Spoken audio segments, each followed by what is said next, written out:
وسلم على سيدنا شفيعنا حبيبنا نبينا مولانا محمد وآله وسلم. الحمد لله نحمده ونستعينه ونستغفره ونؤمن به ونتوكل عليه ونعوذ بالله من شرور أنفسنا ومن سيئات أعمالنا. من يهده الله فلا مضل له ومن يضلله فلا هادي له. ونشهد أن لا إله إلا الله وحده لا شريك له. ونشهد أن سيدنا وسندنا مولانا محمدا عبده ورسوله. أما بعد فقد قال الله تبارك وتعالى في كلامه المجيد وفرقانه الحميد بعد أعوذ بالله من الشيطان الرجيم. بسم الله الرحمن الرحيم. يا أيها الذين آمنوا اتقوا الله حق تقاته ولا تموتن إلا وأنتم مسلمون. وقال تعالى يوم يعض الظالم على يديه رب اشرح لي صدري ويسر لي أمري واحلل عقدة من لساني يفقهوا قولي. اللهم صل على سيدنا محمد وعلى آل سيدنا محمد بارك وسلم في كلام أولنا. اللهم صل على سيدنا محمد وعلى آل سيدنا محمد بارك وسلم في أوسط كلامنا. اللهم صل على سيدنا محمد وعلى آل سيدنا محمد بارك وسلم في آخر كلامنا. بزرگان محترم معزز سامعین کرام، اللہ جل جلالہ وعلا والہ کا احسان کرم فضل ہوا کہ اللہ تبارک و تعالیٰ نے ہم سب کو اپنے گھر تک آنے کی توفیق نصیب فرمائی اور کچھ دین کی باتیں کہنے اور سننے کی توفیق و سعادت نصیب فرمائی. درود و سلام نازل ہو آقا مدنی تاجدار مدینہ احمد مجتبی محمد مصطفیٰ صلی اللہ علیہ وسلم کے ذات عالی.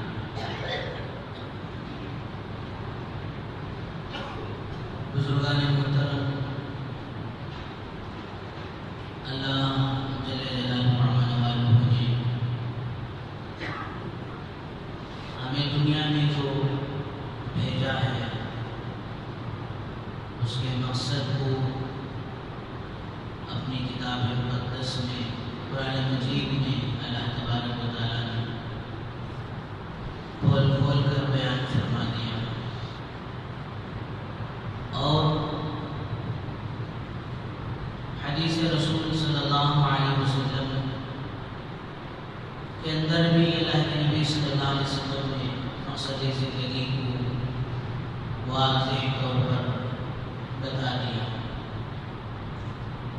عالم ارواح میں بھی ساری انسانیت یہی اقرار وعد و پیمان کر کر ہی دنیا میں آئی تھی.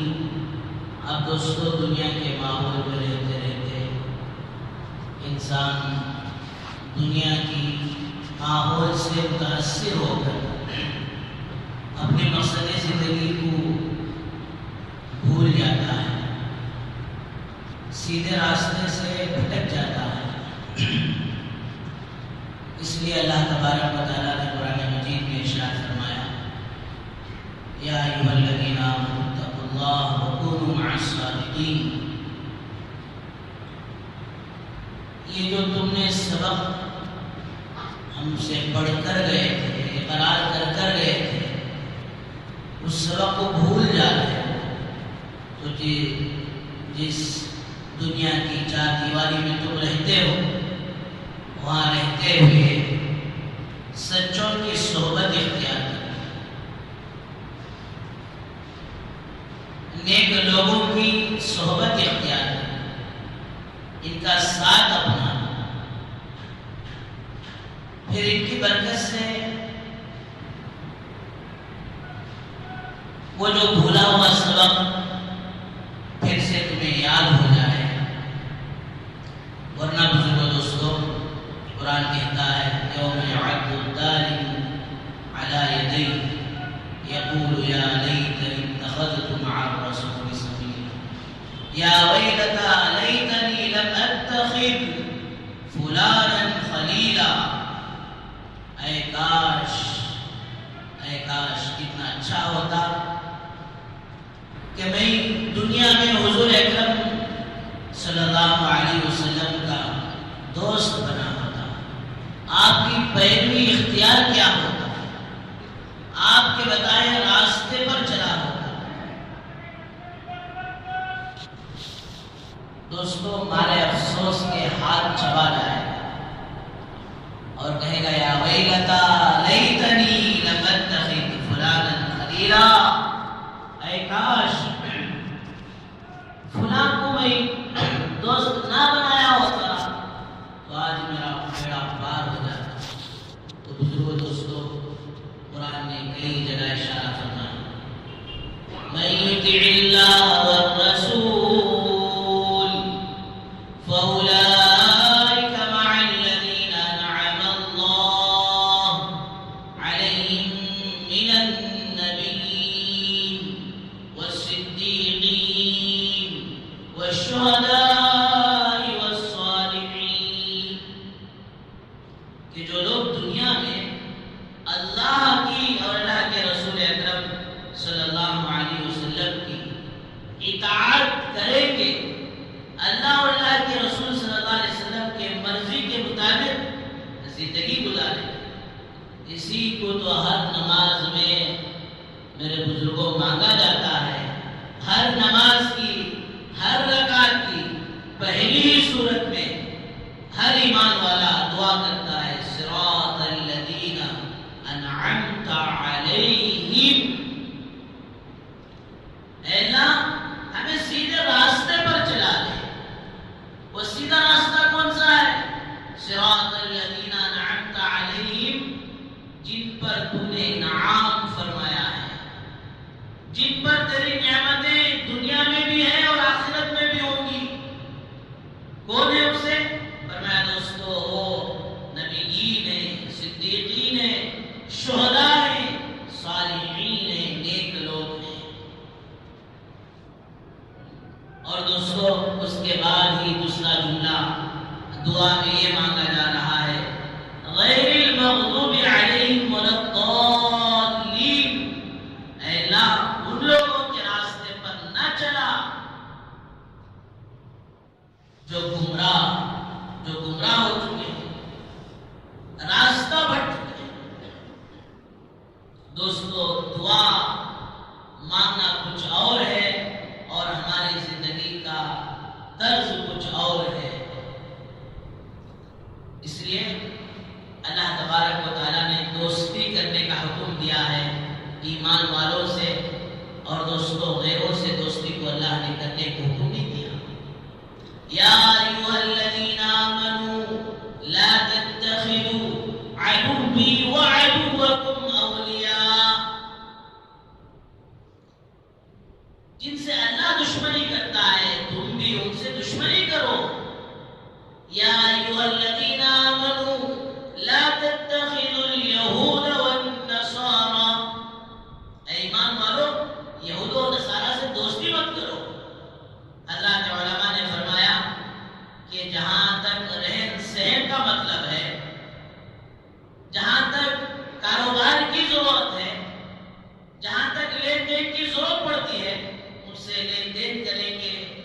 سے بات چیت کریں گے اور جہاں تک ہو سکے وہاں اپنے اخلاق کا مظاہرہ کریں گے، اسلام کو ان کے سامنے پیش کریں گے، یہیں تک دوستوں ان کی دوستی ہوگی۔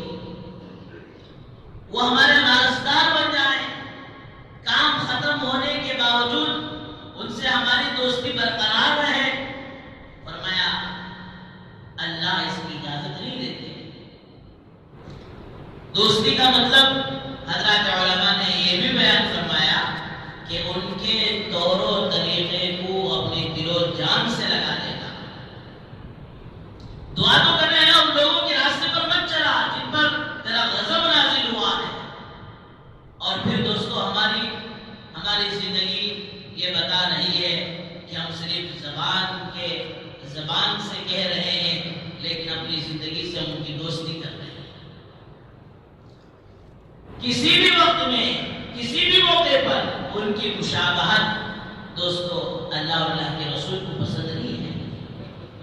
یہاں تک کہ عبادات کے اندر اللہ کے نبی صلی اللہ علیہ وسلم نے ان کی مشابہت کو پسند نہیں فرمایا۔ روزہ عبادت ہے، محرم کا روزہ یہود و نصارہ رکھ رہے ہیں، جس کی وجہ سے اللہ کے نبی صلی اللہ علیہ وسلم نے فرمایا کہ ان کے ساتھ مشابہت، ان کے برابری عبادت میں یہ ہمیں پسند نہیں ہے۔ آئندہ سے تم ایک روزہ 10 محرم کے ساتھ 9 کو بڑھا دو یا تو پھر 10 کے ساتھ 11 کو بڑھا دو۔ اب ذرا ٹھنڈے دماغ سے سوچیں، عبادت میں ان کی مشابہت کو اللہ کے نبی صلی اللہ علیہ وسلم نے ناپسند فرمایا تو دوستو پھر اور معاملات میں کیسے ان کے ساتھ مشابہت کو جو اختیار کیا سکتے ہیں۔ مثال کے طور پر لوگ برتھ ڈے مناتے ہیں، اس کا ثبوت نہ تو قرآن سے ملے گا، نہ تو اللہ کے نبی صلی اللہ علیہ وسلم کی سیرت سے ملے گا، نہ تو صحابہ کی زندگی سے ملے گا، نہ تو دوستو اولیاء اللہ کی زندگی سے ملے گا، نہ تو پیران پیر شیخ عبد القادر جیلانی رحمۃ اللہ علیہ نے کیا ہو، نہ خواجہ اجمیری رحمۃ اللہ علیہ نے کیا ہو، نہ حسن بصری نے کیا ہو۔ فرمایا کہیں ثبوت نہیں مل رہا۔ اور پھر دوستو اس موقع پر خوشی منائی جاتی ہے، یہ خوشی کا موقع نہیں ہوتا، غم کا ہوتا ہے۔ کیوں؟ مثال کے طور پر ایک باپ اپنے بیٹے کی خوشی منا رہا ہے، 60 سال بیٹے کی عمر ہے، اس سال 9 سال تھی، اس سال جو ہے 10 سال ہو گئے۔ بولو 60 میں سے 1 سال اب گھڑ گیا ہے جی، 40 کو 9 سال باقی ہیں، 1 سال بڑھ گیا ہے، 1 سال تو گھڑ گیا ہے، اب گھٹنے پر خوشی منائی جاتی ہے، تعجب کی بات ہے۔ تو بزرگوں دوستو ہمیں اللہ اور اللہ کے رسول صلی اللہ علیہ وسلم کے دیوانے بننا ہے اور ان کے دیوانے بننا نہیں ہے۔ خلاف پیمبر کثیرہ گزین ہرگز بمنزل خواہد رسی، جو بھی حضور اکرم صلی اللہ علیہ وسلم کے خلاف راستہ چلے گا کبھی دوستوں منزل مقصود کو نہیں پہنچے گا۔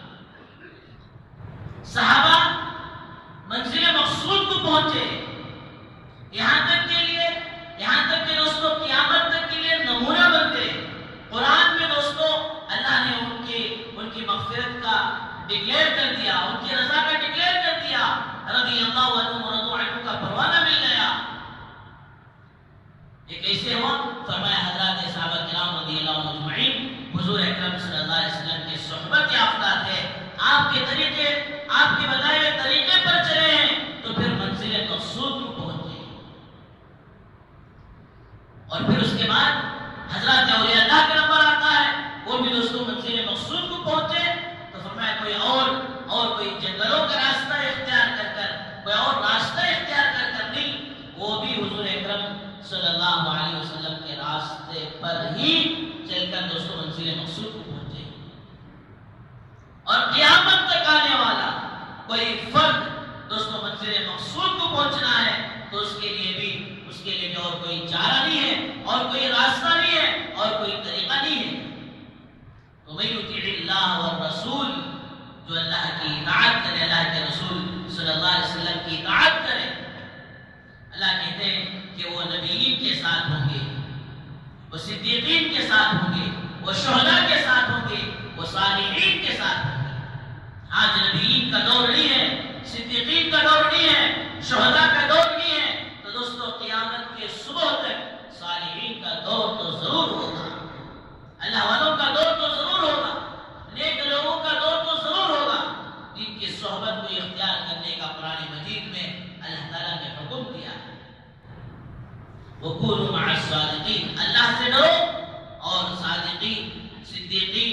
صالحین کے ساتھ ہو جاؤ.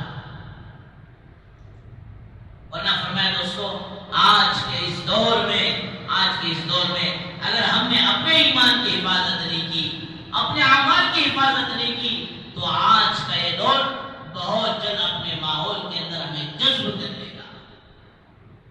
بہت جلد آج کا یہ ماحول دوستو اپنی طرف کھینچ لے گا. اس لیے میرے بزرگوں دوستو ہماری صبح و شام اور خصوصاً ہمارے اولادوں کی صحبت، ہمارے بچوں کا اٹھنا بیٹھنا دوستو کس کے ساتھ ہو رہا ہے، اس پر ہمیں دوستو فکر کرنے کی ضرورت ہے. اچھی صحبت اچھے بنا دے گی اور بری صحبت دوستو بری بنا دے گی. جس طرح علماء نے مسئلہ لکھا ہے کہ بھئی کچی پیاز کھا کر، کچا لہسن کھا کر مسجد میں نہیں آ سکتے، اس لیے کہ اس کے اندر بدبو ہوتی ہے. اب وہ کھائے تو منہ میں بدبو، جی کاٹے تو فرمایا وہ چاقو میں بدبو، ہاتھ سے چھیلے تو ہاتھ میں بدبو، جس جگہ پر رکھے وہ جگہ بدبو. اب وہی پیاز کو، وہی لہسن کو دوستو تھوڑی دیر کاٹنے کے بعد آگ میں ڈال کر، آگ پر رکھ کر جو ہے تیل کے ساتھ اسے بھنا جاتا ہے. اب بھننے کے بعد فرمایا خوشبو آتی ہے، بگار کی خوشبو آتی ہے. بھوک نہیں لگی ہے تو بات سن کر، خوشبو سن کر ماشاءاللہ بھوک پیدا ہو رہی ہے.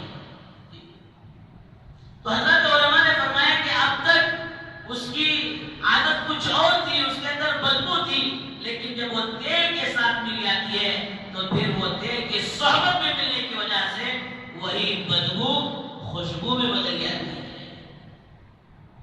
حضرت شیخ سعدی علیہ رحمہ ایک مرتبہ حمام میں داخل ہوئے تو کسی دوست نے تھوڑی سی مٹی جو ہے ان کے ہاتھ میں دے دی، کچی مٹی تھی. اب وہ مٹی کے اندر خوشبو آ گئی. حضرت شیخ سعدی علیہ رحمہ اس مٹی کو سن رہے ہیں اور اس خوشبو کا مزہ لے رہے ہیں اور اس مٹی سے سوال کرتے ہیں کہ مٹی تو مشک ہے یا عنبر ہے؟ اے مٹی تو مشک ہے یا عنبر ہے؟ تیرے اندر ایسی خوشبو آ رہی ہے. تو دوستو وہ مٹی کہتی ہے نہ تو میں مشک ہوں نہ تو میں عنبر ہوں، میں چند دن گلاب کے پتوں کے صحبت میں رہ گئی تھی، ان پتوں کا اثر مجھ پر ہو گیا ہے. تو بزرگو دوستو ایک پیاز جب تیل کے ساتھ ملتی ہے تو پھر اس کی حقیقت بدل جاتی ہے. ایک مٹی جو اپنے اندر کچھ بھی نہیں رکھتی، فرمایا جب وہ خوشبودار پتوں کی صحبت میں ہوتی ہے تو فرمایا دوستو پھر اس کا اثر اس میں اتر جاتا ہے. اللہ کے نبی صلی اللہ علیہ وسلم نے مثال دی، اچھوں کی صحبت وہ عطر فروش کے برابر ہے کہ ایک آدمی عطر بیچ رہا ہے. دوستو اچھے کی صحبت کی مثال کہ اگر وہ عطر نہ بھی لگائے تب بھی اس کے پاس سے خوشبو آئے. اور برے دوست کی مثال فرمایا وہ آگ کی بھٹی والے کی طرح ہے کہ آگ نہ لگے تو دوستو دھواں کہیں نہیں گیا، دھواں کا اثر تو ضرور ہوتا ہے. اس لیے قرآن میں اللہ تعالیٰ نے حکم دیا کہ صدیقین کے ساتھ، صدیقین کی صحبت، جن کی زندگی میں دین ہے، دین کی فکرے والے ہیں، دین کی محنتیں والے ہیں، دین کا غم جن کے ساتھ ہے ان کے ساتھ ہو، اس کے اثرات بھی تم پر مرتب ہوں گے. اور اللہ کے نبی صلی اللہ علیہ وسلم نے حدیث مبارکہ میں فرمایا کسی کو جاننا چاہتے ہو تو اس کے دوست کے ذریعے سے اسے جان لو کہ اس کا اٹھنا بیٹھنا کس کے ساتھ ہے، اس کا رہن سہن کس کے ساتھ ہے. فرمایا دوست کا اثر دوست پر ہوتا ہے. اور یہ حکیم اختر صاحب رحمۃ اللہ علیہ نے فرمایا نیک لوگوں کی مثال کہ ایک آدمی نیکوں کی مجلس میں بیٹھ گیا، نیکوں کی صحبت اختیار کر لیا. اب اللہ کی ذات سے امید ہے کہ اللہ اس کا حسن خاتمہ فرمائے گا. دین کی مجلس لگی ہے، ایک آدمی اپنی ضرورت سے جو ہے جا رہا ہے، اپنے کام سے مطلب ہے، اس کا کوئی دین کا ارادہ ہی نہیں تھا، دین کی مجلس کا اس نے قصد کیا ہی نہیں تھا، ارادہ کیا ہی نہیں تھا، کوئی اندر کی طلب نہیں تھی، کوئی تڑپ نہیں تھی. اب آ کر دوستوں بیٹھ گیا اور اللہ کی طرف سے اعلان ہو رہا ہے کہ مجلس میں بیٹھنے والوں کی مغفرت کر دو. فرشتہ پوچھتا ہے یا اللہ فلاں آدمی کا تو مقصد دین کی مجلس کا تھا ہی نہیں، اس کا ارادہ ہی نہیں تھا، وہ تو چلتے چلتے راستہ گزرتے گزرتے اپنے کام سے جا رہا تھا، وہ بھی آ کر بیٹھ گیا، تو اس کا کیا کیا جائے؟ هم القوم لا یشقی مجلسهم، ارے وہ لوگ ہیں کہ فرمایا ان کے پاس بیٹھنے والا بھی محروم نہیں ہوتا. تو بزرگوں دوستو، نیک لوگوں کی صحبت، حکیم اختر صاحب رحمۃ اللہ علیہ نے بخاری مسلم سے ثابت کیا ہے کہ جس آدمی کے دل کے اندر اللہ اور اللہ کے رسول کی محبت، ساری چیزیں، چند چیزیں جس آدمی کے دل میں ہوں، اس میں سے پہلی چیز بخاری مسلم کی حدیث ہے کہ جس آدمی کے دل میں اللہ اور اللہ کے رسول کی محبت تمام چیزوں سے بڑھ کر ہو، اپنے کھانے سے، اپنے پینے سے، اپنے رہنے سے، اپنے کاروبار سے، ہر چیز سے بڑھ کر ہو، پہلی چیز فرمائے کہ اللہ اور اللہ کے رسول کی محبت تمام چیزوں سے بڑھ کر.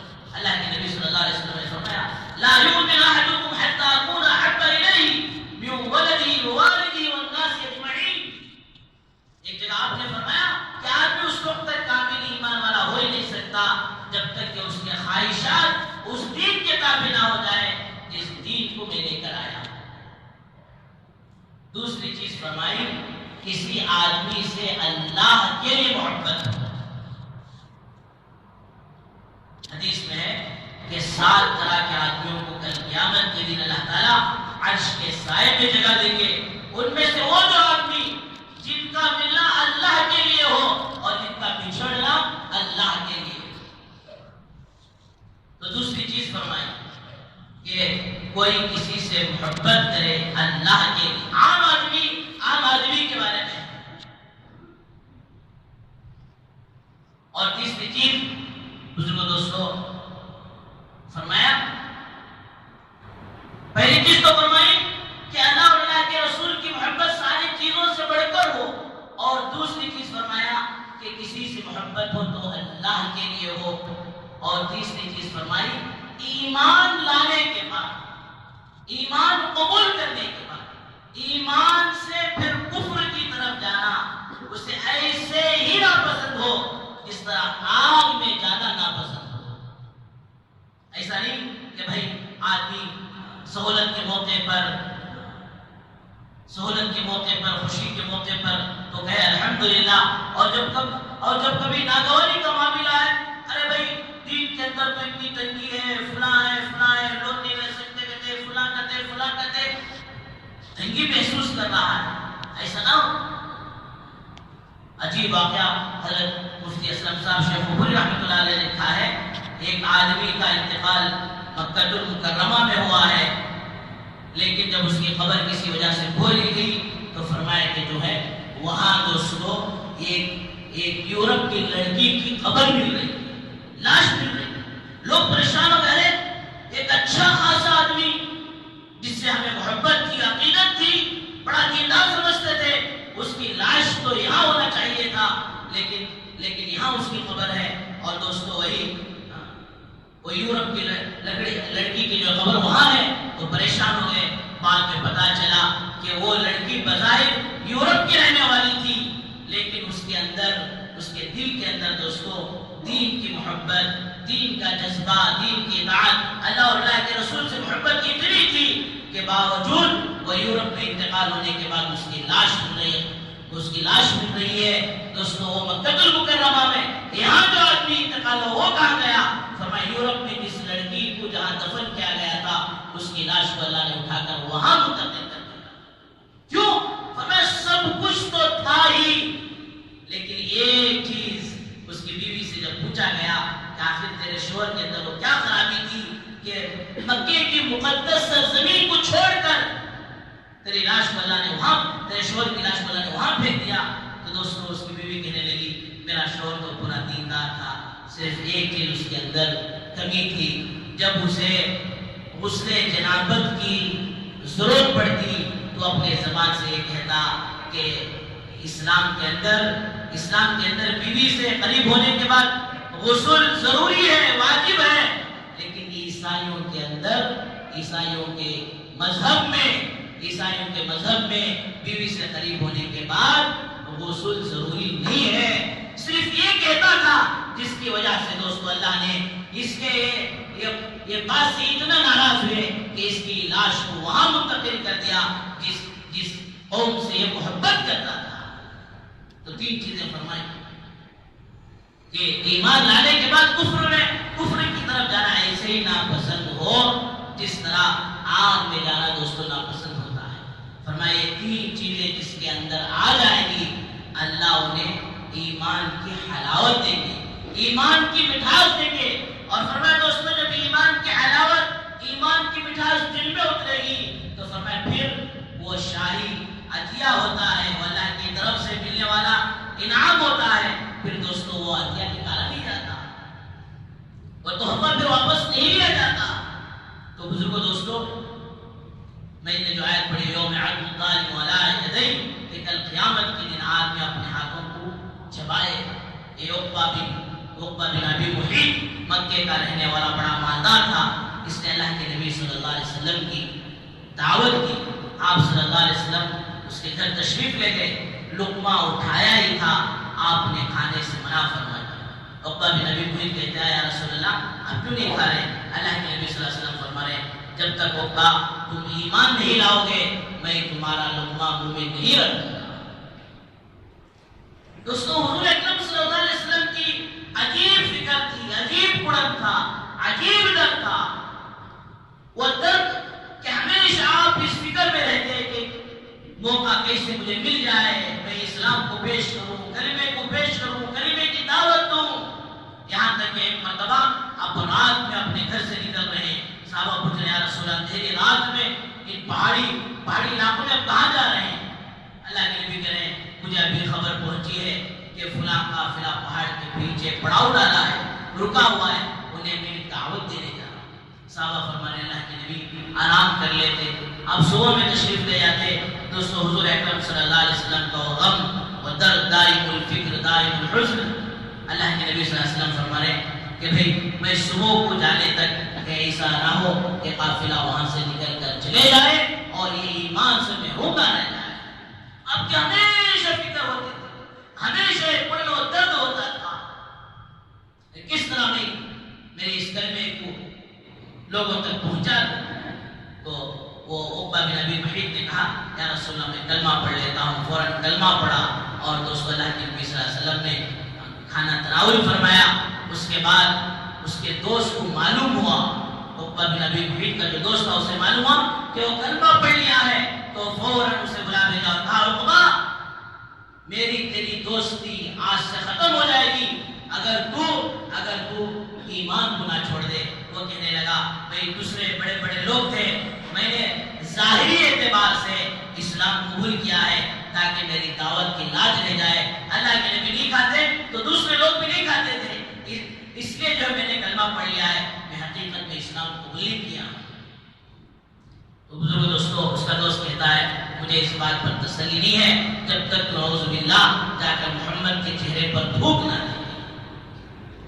تو بزرگ دوستو وہ ظالم وہ بدبخت اپنے وہ بری صحبت کی دوستی میں اتنا غالب آ گیا جا کر نعوذ باللہ حضور اکرم صلی اللہ علیہ وسلم کے چہرے انور پر اس نے تھوک دیا۔ علماء مفسرین لکھتے ہیں کہ اس کا وبال یہ ہوا کہ غزوہ بدر کے موقع پر عقبہ بن ابی محیط کی بری موت ہوئی۔ یہ تو دنیا میں ہوا، لیکن دوستو آخرت میں وہی عقبہ بن ابی محیط اپنے ہاتھ کو چبائے گا۔ یوم یعض الظالم علی یدیہ، اپنے ہاتھ کو کھاتے کھاتے دوستو پورا ہاتھ کھا جائے گا اور کہے گا کتنا اچھا ہوتا تو محمد رسول اللہ صلی اللہ علیہ وسلم سے دوستی کرتا۔ یا ویلیتا لیتنی لم اتخذ فلانا خلیلا، اے کاش اس ظالم کو میں دوست نہ بنایا ہوتا جس ظالم کی وجہ سے میری دنیا اور آخرت برباد ہو گئی۔ تو بزرگوں دوستو ہمیں بھی دیکھنا ہے کہ ہمارا آج اٹھنا بیٹھنا کس کے ساتھ ہو رہا ہے، ہماری زندگی کیا واقعی اللہ کے نبی صلی اللہ علیہ وسلم کی سیرت پر ہے، صحابہ کی طرز زندگی پر ہے، اولیاء اللہ کی طرز زندگی پر ہے یا غیروں کے طرز پر ہے؟ اس لیے میرے بزرگ دوستو، دنیاوی زندگی کا مقصد یہی ہے کہ ہم اپنے ایمان کو بنائیں، اعمال کو بنائیں، اپنے آخرت کو سنواریں۔ قرآن کہتا ہے یا ایھا الانسان انک کادح الی ربک کدحا فملاقی، اے انسان جو کچھ تو حرکت کر رہا ہے، جو کچھ تیرے ہاتھ پر ہل رہے ہیں، تیری سانسیں چل رہی ہیں، یہ چلتے چلتے ایک دن تیرے رب سے جا کر ملیں گے۔ اس وقت اس دن تجھے بتا دیا جائے گا تو کیا کر کر آیا، واقعی تجھے زندگی اس طرح گزاری ہے جس طرح دنیاوی زندگی کا مقصد ہے، تو تجھے رزلٹ دیا جائے گا۔ فَأَمَّا مَنْ أُوتِيَ كِتَابَهُ بِيَمِينِهِ فَسَوْفَ يُحَاسَبُ حِسَابًا يَسِيرًا، اس کا نام عمل سیدھے ہاتھ میں ہے اور اس کا حساب دوستو بالکل ہلکے سے ہلکا ہو رہا ہے۔ وَيَنْقَلِبُ إِلَىٰ أَهْلِهِ مَسْرُورًا، تو وہ خوشی خوشی دوستو اپنے گھر والوں کی طرف، اپنے حوروں کی طرف لوٹے گا اور اپنا نام اعمال دکھائے گا۔ ورنہ دوستو اگر اس دنیاوی زندگی کو مرضیات پر گزارا، مال میری مرضی، شادی میری مرضی، تجارت میری مرضی، ہر معاملے میں جو مرضی مرضی کہہ کر آخرت کو بھول کر زندگی گزارے گا۔ وَأَمَّا مَنْ أُوتِيَ كِتَابَهُ وَرَاءَ ظَهْرِهِ، جس کا نام اعمال بائیں ہاتھ میں ہے، فَسَوْفَ يَدْعُو ثُبُورًا، وہ چلائے گا، وہ پکارے گا، ہائے مصیبت، ہائے مصیبت، ارے اگر موت ہو تو موت آ کر میرے گلا گھونٹ دے تاکہ اس مصیبت سے میں نجات پائے۔ وَيَصْلَىٰ سَعِيرًا، اسے تو جہنم میں پھینک دیا جائے گا۔ آگے دوستو اللہ کہتے ہیں اس کا بنیادی گناہ اور بنیادی اس کی غلطی کیا تھی؟ إِنَّهُ كَانَ فِي أَهْلِهِ مَسْرُورًا، کہ وہ دنیاوی زندگی میں ہمیشہ عیش و عشرت میں ہوتا، کبھی اللہ کے احکامات اسے نہیں دستے تھے، نبی پاک صلی اللہ علیہ وسلم کے طریقے نہیں دستے تھے، دین نہیں دستا تھا۔ إِنَّهُ ظَنَّ أَن لَّن يَحُورَ، ارے وہ تو گمان کرتا تھا کہاں کا مرنا، کہاں کا اٹھنا، کہاں کا حساب، کہاں کی جنت، کہاں کی دوزخ۔ فرمایا دوستو اس کی بنیادی غفلت کی وجہ قرآن بتاتا ہے، غفلت والی زندگی نہ ہو دوستو، نیک لوگوں کی صحبت ہو، اللہ کا دین ہمارے سامنے ہو۔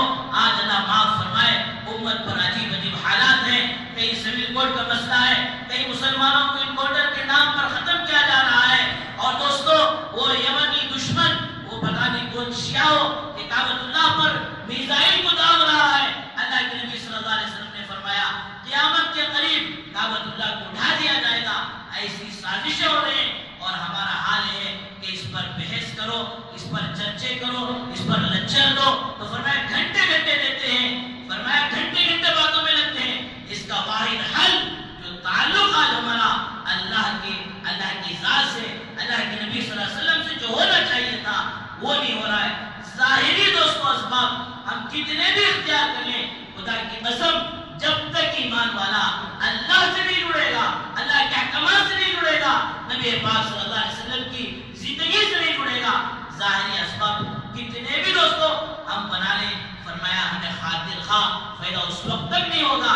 حضرات صحابہ کے سامنے ظاہری اسباب کچھ بھی نہیں تھے، باطنی سبب ایک ہی تھا کہ ان کا تعلق اللہ سے جڑ گیا تھا، جس کی وجہ سے ساری دنیا ان سے جڑ گئی تھی، ساری دنیا ان کے قدموں میں پڑ گئی تھی۔ آج مسئلہ یہی ہے، آج دوستو اتنے سارے حالات ہونے کے باوجود کوئی رات ٹوٹنے کے لیے تیار نہیں، اللہ کے سامنے گڑ گڑانے کے لیے تیار نہیں۔ قیامت کے حوالے اس لیے نہیں کہ ہو جائے تو تم بھی اس میں بہ جاؤ، بلکہ یہ بتانا مقصود ہوتا ہے کہ ان کے وہ حالات آنے سے پہلے اپنی زندگیوں کو سدھارو۔ اللہ تعالیٰ سے دعا فرمائے اللہ تعالیٰ ہم سب کو صحیح معنوں کے دین کے مطابق زندگی گزارنے کی توفیق نصیب فرمائے۔ حالات جو آ رہے ہیں اللہ تعالیٰ اس امت پر رحم و کرم کا معاملہ فرمائے، حالات سے